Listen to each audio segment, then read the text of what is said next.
ശേഷം നമുക്ക് എല്ലാ സന്ദർഭങ്ങളിലും അവരെ കൂട്ടി പുറത്തു പോകാൻ പറ്റില്ല അല്ലേ? പ്രത്യേകിച്ച് ജോലിക്ക് പോകുമ്പോഴും അത്യാവശ്യമായിട്ട് എവിടെയെങ്കിലും പോകുമ്പോഴും ഒക്കെ. എന്നാൽ അവിടെയൊക്കെ കുട്ടികൾക്ക് വരണമെന്ന് അവർ വാശി പിടിക്കുകയും ചെയ്യും.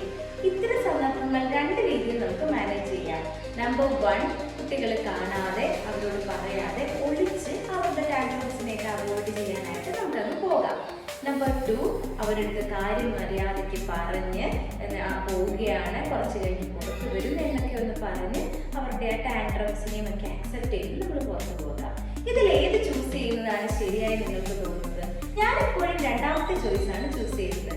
കാരണം പെട്ടെന്ന് നമ്മൾ അവരുടെ കൺമുന്നിൽ നിന്ന് അപ്രത്യക്ഷരായി കഴിഞ്ഞാൽ അവരുടെ ഉള്ളിൽ ഭയങ്കരമായ പേടിയും ആൻസൈറ്റിയും സങ്കടവും ഒക്കെ ഉണ്ടാകും. എന്തിനാണ് നമ്മുടെ കുഞ്ഞു മനസ്സ് അങ്ങനെ വേദനിപ്പിക്കുന്നത്? നമ്മൾ കാര്യം പറഞ്ഞിട്ട് പോകുമ്പോൾ അവർക്ക് അത് മനസ്സിലാക്കി പെരുമാറാനുള്ള പക്വത ആയിട്ടില്ലാത്തത് കൊണ്ടാണ് അവർ കരയുന്നത്. പക്ഷെ സ്ഥിരമായി അങ്ങനെ ആകുമ്പോൾ അവർക്ക് കാര്യം മനസ്സിലായിക്കോളും. എന്നാൽ ഈ ഒളിച്ചു പോകുമ്പോഴത്തേക്കും അവർക്ക് നമ്മളുടെ വിശ്വാസം പോകുന്നു, അവരുടെ ആൻസൈറ്റി കൂടുന്നു, ആ കുഞ്ഞു മനസ്സ് വീണ്ടും വീണ്ടും വേദനിക്കുകയാണ് ചെയ്യുന്നത്.